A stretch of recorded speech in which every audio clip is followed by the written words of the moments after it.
उत्पत्ति अध्याय 23। उत्पत्ति अध्याय 23। सारा की मृत्यु और अंत्यक्रिया का वर्णन। सारा तो 127 वर्ष की अवस्था को पहुंची, और जब सारा की इतनी अवस्था हुई तब वह किर्यतर्बा में मर गई। यह तो कनान देश में है और हेब्रोन भी कहलाता है। सो इब्राहिम सारा के लिए रोने पीटने को वहां गया।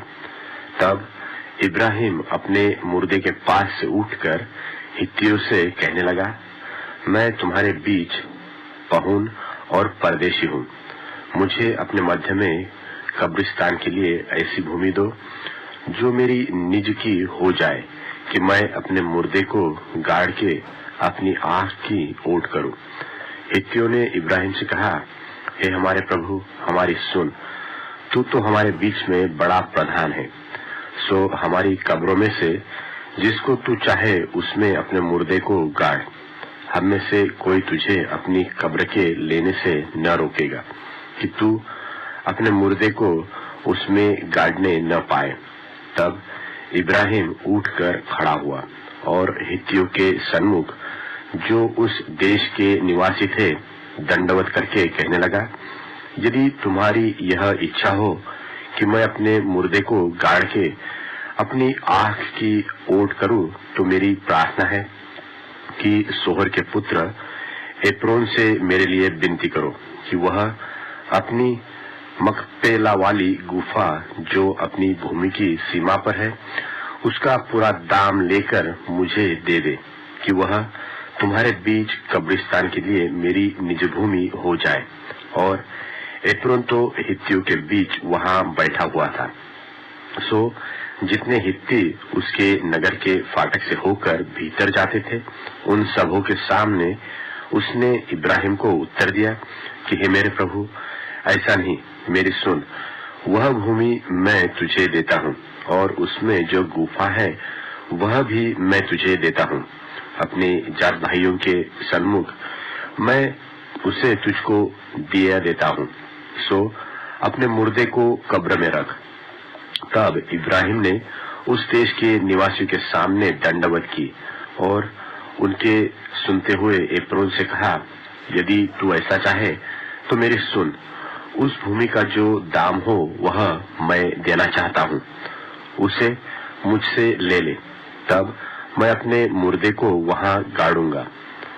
एप्रोन ने इब्राहिम को यह उत्तर दिया कि हे मेरे प्रभु, मेरी बात सुन, उस भूमि का दाम तो 400 शेकेल रूपा है, पर मेरे और तेरे बीच में यह क्या है, अपने मुर्दे को कब्र में रख। इब्राहिम ने एप्रोन की मानकर उसको उतना रूपा तौल दिया जितना उसने हित्तियों के सुनते हुए कहा था, अर्थात 400 ऐसे शेकेल जो व्यापारियों में चलते थे। सो एप्रोन की भूमि जो ममरे के सन्मुख की मकपेला में थी, वह गुफा समेत और उन सब वृक्षों समेत भी जो उसमें और उसके चारों ओर सीमा पर थे, जिसने हित्ती उसके नगर के फाटक से होकर भीतर जाते थे, उन सबों के सामने इब्राहिम के अधिकार में पक्की रीति से आ गई। इसके पश्चात इब्राहिम ने अपनी पत्नी सारा को उस मकपेला वाली भूमि की गुफा में, जो ममरे के अर्थात हेब्रोन के सामने कनान देश में है, मिट्टी दी, और वह भूमि गुफा समेत जो उसमें थी हित्तियों की ओर से कब्रिस्तान के लिए इब्राहिम के अधिकार में पक्की रीति से आ गई।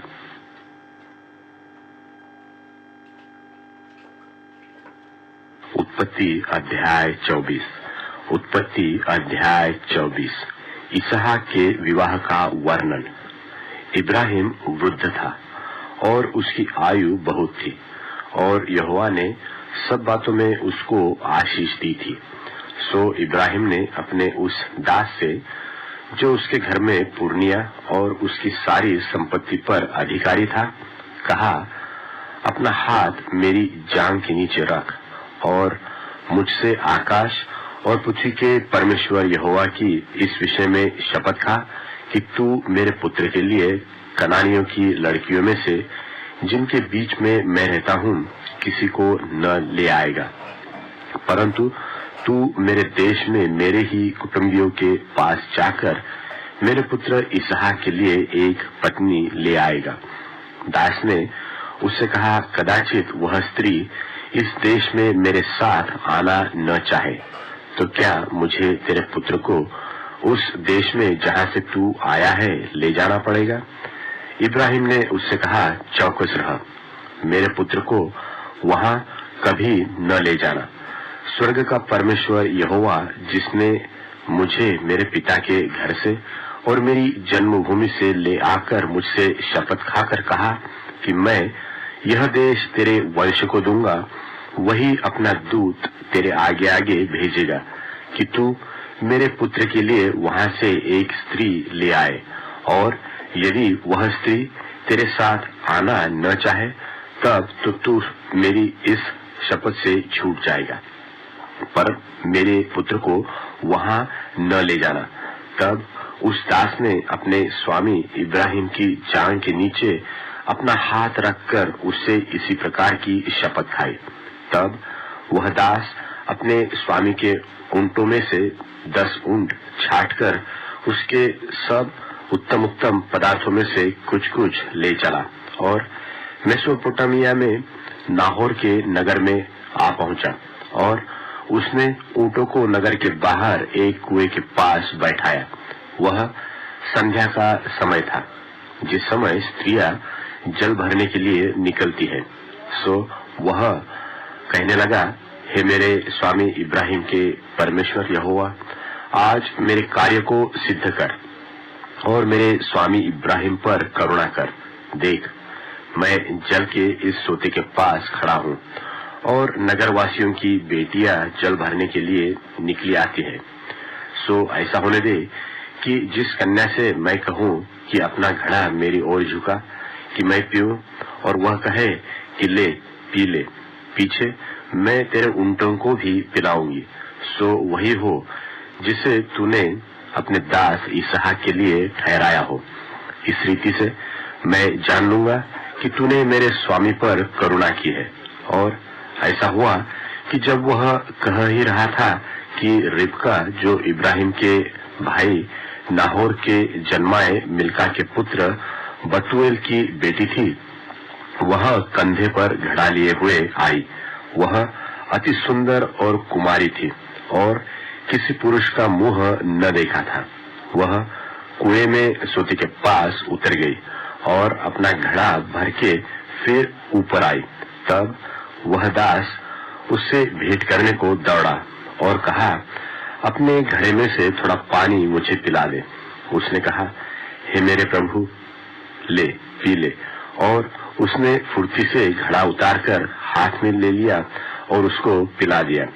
जब वह उसको पिला चुकी तब कहा, मैं तेरे ऊंटों के लिए भी तब तक पानी भर भर लाऊंगी जब तक वे पी न चुके। तब वह फुर्ती से अपने घड़े का जल हौदे में उंडेल कर फिर कुएं पर भरने को दौड़ गई और उसने सब ऊंटों के लिए पानी भर दिया। और वह पुरुष उसकी ओर चुपचाप अचंभे के साथ ताकता हुआ यह सोचता था कि यहोवा ने मेरी यात्रा को सफल किया है कि नहीं। जब ऊंट पी चुके तब उस पुरुष ने 8 तोले सोने का एक नथ निकालकर उसको दिया और 10 तोले सोने के कंगन उसके हाथों में पहना दिए और पूछा, तू किसकी बेटी है? यह मुझको बता दे। क्या तेरे पिता के घर में हमारे टिकने के लिए स्थान है? उसने उत्तर दिया, मैं तो नाहोर के जन्माए मिल्का के पुत्र बतूएल की बेटी हूँ। फिर उसने उससे कहा, हमारे वहाँ पुआल और चारा बहुत है और टिकने के लिए स्थान भी है।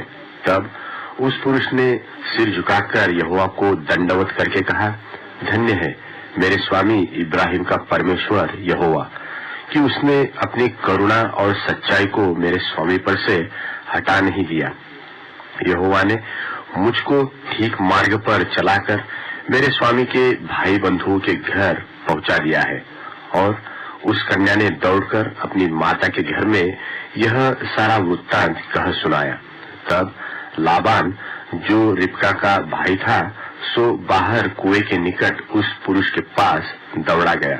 और ऐसा हुआ कि जब उसने वह नथ और अपनी बहन रिबका के हाथों में वे कंगन भी देखे और उसकी यह बात भी सुनी कि उस पुरुष ने मुझसे ऐसी बातें कही, तब वह उस पुरुष के पास गया और क्या देखा कि वह सोते के निकट ऊंटों के पास खड़ा है। उसने कहा, हे यहोवा की ओर से धन्य पुरुष, भीतर आ। तू क्यों बाहर खड़ा है? मैंने घर को और ऊंटों के लिए भी स्थान तैयार किया है। और वह पुरुष घर में गया और लाबान ने ऊंटों की आंखियां खोलकर पुआल और चारा दिया और उसके संगी जनों के पांव धोने को जल दिया। तब इब्राहिम के दास के आगे जलपान के लिए कुछ रखा गया, पर उसने कहा, मैं जब तक अपना प्रयोजन न कहूं तब तक कुछ न खाऊंगा। लाबान ने कहा, कह दे।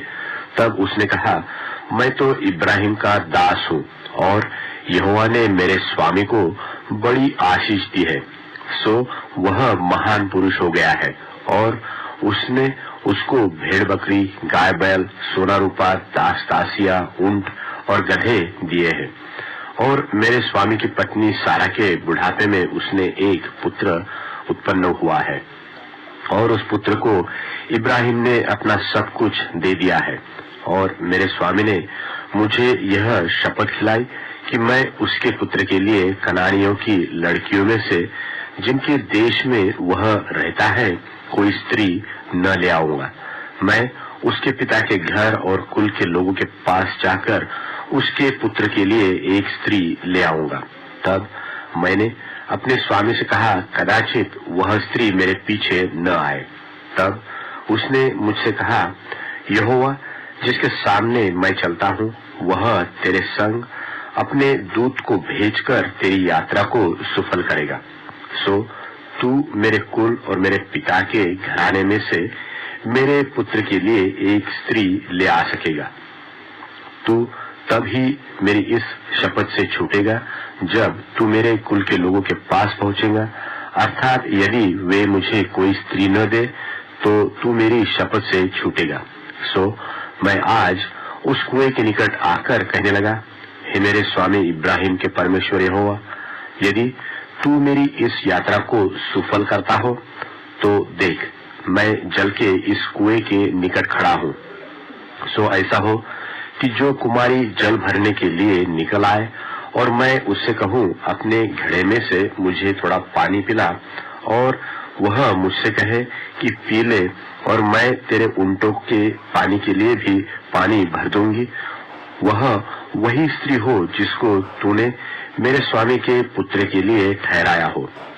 मैं मन ही मन यह कह ही रहा था कि देख, रिबका कंधे पर घड़ा लिए हुए निकल आई। फिर वह सोते के पास उतर के भरने लगी और मैंने उससे कहा, मुझे पिला दे। और उसने फुर्ती से अपने घड़े को कंधे पर से उतार के कहा, ले पी ले, पीछे मैं तेरे ऊंटों को भी पिलाऊंगी। सो मैंने पी लिया और उसने ऊंटों को भी पिला दिया। तब मैंने उससे पूछा कि तू किसकी बेटी है? और उसने कहा, मैं तो नाहोर के जन्माए मिल्का के पुत्र बतूएल की बेटी हूँ। तब मैंने उसकी नाक में वह नथ और उसके हाथों में वह कंगन पहना दिए। फिर मैंने सिर झुकाकर यहोवा को दंडवत किया और अपने स्वामी इब्राहिम के परमेश्वर यहोवा को धन्य कहा, क्योंकि उसने मुझे ठीक मार्ग से पहुंचाया कि मैं अपने स्वामी के पुत्र के लिए उसकी भतीजी को ले जाऊं। सो अब यदि तुम मेरे स्वामी के साथ कृपा और सच्चाई का व्यवहार करना चाहते हो तो मुझसे कहो, और यदि नहीं चाहते हो तो भी मुझसे कह दो, ताकि मैं दाहिनी ओर व बाई ओर फिर जाऊं। तब लाबान और बतूएल ने उत्तर दिया, यह बात यहोवा की ओर से हुई है।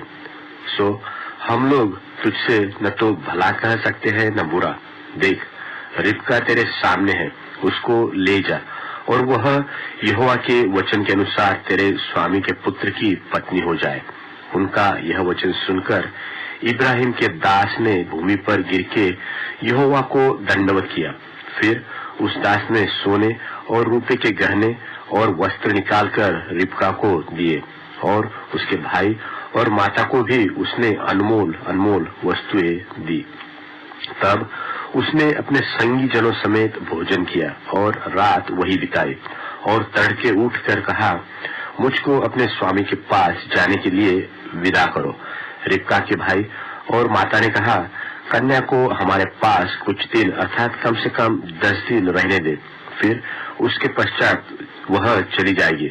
उसने उनसे कहा, यहोवा ने जो मेरी यात्रा को सफल किया है, सो तुम मुझे मत रोको। अब मुझे विदा कर दो कि मैं अपने स्वामी के पास जाऊं। उन्होंने कहा, हम कन्या को बुलाकर पूछते हैं और देखेंगे कि वह क्या कहती है। सो उन्होंने रिबका को बुलाकर उससे पूछा, क्या तू इस मनुष्य के संग जाएगी? उसने कहा, हाँ, मैं जाऊंगी। तब उन्होंने अपनी बहन रिबका और उसकी धाय और इब्राहिम के दास और उसके साथी सबों को विदा किया, और उन्होंने रिबका को आशीर्वाद देके कहा, हे हमारी बहन, तू हजारों लाखों की आदि माता हो, और तेरा वंश अपने बैरियों के नगरों का अधिकारी हो। इस पर रिबका अपनी सहेलियों समेत चली और ऊंट पर चढ़ के उस पुरुष के पीछे हो ली। सो वह दास रिबका को साथ लेकर चल दिया। इसहाक जो दक्षिण देश में रहता था, सो लहरोई नाम एक कुएं से होकर चला आता था, और सांझ के समय वह मैदान में ध्यान करने के लिए निकला था, और उसने आंखें उठाकर क्या देखा कि ऊंट चले आ रहे हैं, और रिबका ने भी आंख उठाकर इसहाक को देखा, और देखते ही ऊंट पर से उतर पड़ी। तब उसने दास से पूछा, जो पुरुष मैदान पर हमसे मिलने को चला आता है, वो कौन है? दास ने कहा, वह तो मेरा स्वामी है। तब रिबका ने घूंघट लेकर अपने मुंह को ढांप लिया, और दास ने इसहाक से अपना सारा वृत्तांत वर्णन किया। तब इसहाक रिबका को अपनी माता सारा के तंबू में ले आया, और उसको ब्याह कर उससे प्रेम किया, और इसहाक को माता की मृत्यु के पश्चात शांति हुई।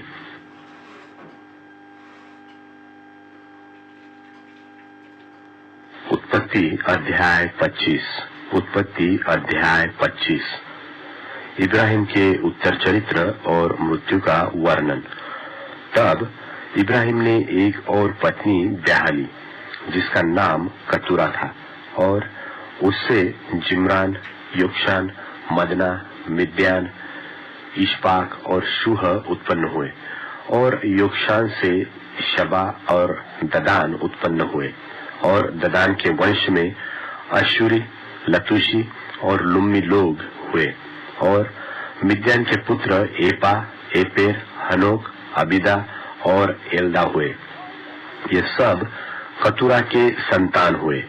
इसहाक को तो इब्राहिम ने अपना सब कुछ दिया, पर अपनी रखेलियों के पुत्रों को कुछ कुछ देकर अपने जीते जी अपने पुत्र इसहाक के पास से पूरब देश में भेज दिया। इब्राहिम की सारी अवस्था 175 वर्ष की हुई, और इब्राहिम का दीर्घायु होने के कारण अर्थात पूरे बुढ़ापे की अवस्था में प्राण छूट गया, और वह अपने लोगों में जा मिला। और उसके पुत्र इसहाक और इश्माएल ने हित्ती सोहर के पुत्र एप्रोन की ममरे के सम्मुख वाली भूमि में जो मकपेला की गुफा थी, उसमें उसको मिट्टी दी, अर्थात जो भूमि इब्राहिम ने हित्तियों से मोल ले ली थी, उसी में इब्राहिम और उसकी पत्नी सारा दोनों को मिट्टी दी गई। इब्राहिम के मरने के पश्चात परमेश्वर ने उसके पुत्र इसहाक को, जो लहरोई नाम कुएं के पास रहता था, आशीष दी। इस्राएल की वंशावली। इब्राहिम का पुत्र इश्माएल, जो सारा की लौंडी हाजिरा मिस्री से उत्पन्न हुआ था, उसकी यह वंशावली है। इश्माएल के पुत्र के नाम और वंशावली यह है, अर्थात इश्माएल का जेठा पुत्र नबायोत, फिर केदार, अदबेल, मिबसाम, मिश्मा, दुमा मस्सा, हदर, तेमा, यपुर, नापिश और केदमा। इस्माइल के पुत्र यही हुए और इन्हीं के नामों के अनुसार इनके गांवों और छावनियों के नाम भी पड़े और यही 12 अपने अपने कुल के प्रधान हुए। इस्माइल की सारी अवस्था 137 वर्ष की हुई, तब उसके प्राण छूट गए और वह अपने लोगों में जा मिला और उसके वंश हवीला से शूर तक और जो मिस्र के सन्मुख अश्शूर के मार्ग में है बस गए और उनका भाग उनके सब भाई बंधुओं के सन्मुख पड़ा। इसहाक के पुत्रों की उत्पत्ति का वर्णन। इब्राहिम के पुत्र इसहाक की वंशावली यह है। इब्राहिम से इसहाक उत्पन्न हुआ और इसहाक ने 40 वर्ष का होकर रिबका को, जो पदन राम के वासी अरामी बतूएल की बेटी और अरामी लाबान की बहन थी, ब्याह लिया। इसहाक की पत्नी तो बांझ थी, सो उसने उसके निमित्त यहोवा से विनती की और यहोवा ने उसकी विनती सुनी। सो उसकी पत्नी रिबका गर्भवती हुई और उसके लड़के उसके गर्भ में आपस में लिपटे एक दूसरे को मारने लगे। तब उसने कहा, मेरी जो ऐसी ही दशा रहेगी तो मैं क्यों कर जीवित रहूंगी? और वह यहोवा की इच्छा पूछने को गई। तब यहोवा ने उससे कहा, तेरे गर्भ में 2 जातियां हैं और तेरी कोख से निकलते ही 2 राज्य के लोग अलग अलग होंगे और एक राज्य के लोग दूसरे से अधिक सामर्थी होंगे और बड़ा बेटा छोटे के अधीन होगा। जब उसके पुत्र उत्पन्न होने का समय आया, तब क्या प्रकट हुआ कि उसके गर्भ में जो वे बालक है और पहला जो उत्पन्न हुआ सो लाल निकला और उसका सारा शरीर कंबल के समान रोममय था, सो उसका नाम एसाव रखा गया। पीछे उसका भाई अपने हाथ से एसाव की एड़ी पकड़े हुए उत्पन्न हुआ और उसका नाम याकूब रखा गया। और जब रिबका ने उनको जन्म दिया, तब इसहाक 60 वर्ष का था। फिर वे लड़के बढ़ने लगे और एसाव तो वनवासी होकर चतुर शिकार खेलने वाला हो गया, पर याकूब सीधा मनुष्य था और तंबू में रहा करता था। और इसहाक तो एसाव के अहेर का मांस खाया करता था, इसलिए वह उससे प्रीति रखता था, पर रिबका याकूब से प्रीति रखती थी। याकूब भोजन के लिए कुछ दाल पका रहा था और एसाव मैदान से थका हुआ आया। तब एसाव ने याकूब से कहा, वह जो लाल वस्तु है उसी लाल वस्तु में से मुझे कुछ खिला, क्योंकि मैं थका हूँ। इसी कारण उसका नाम एदोम भी पड़ा। याकूब ने कहा, अपना पहलौठे का अधिकार आज मेरे हाथ बेच दे। एसाव ने कहा, देख, मैं तो अभी मर रहा हूँ, सो पहलौठे के अधिकार से मेरा क्या लाभ होगा? याकूब ने कहा, मुझसे अपनी शपथ खा। सो उसने उससे शपथ खाई और अपना पहलौठे का अधिकार याकूब के हाथ बेच डाला। इस पर याकूब ने एसाव को रोटी और पकाई हुई मसूर की दाल दे दी और उसने खाया पिया, तब उठकर चला गया। यो एसाव ने अपना पहलौठे का अधिकार तुच्छ जाना।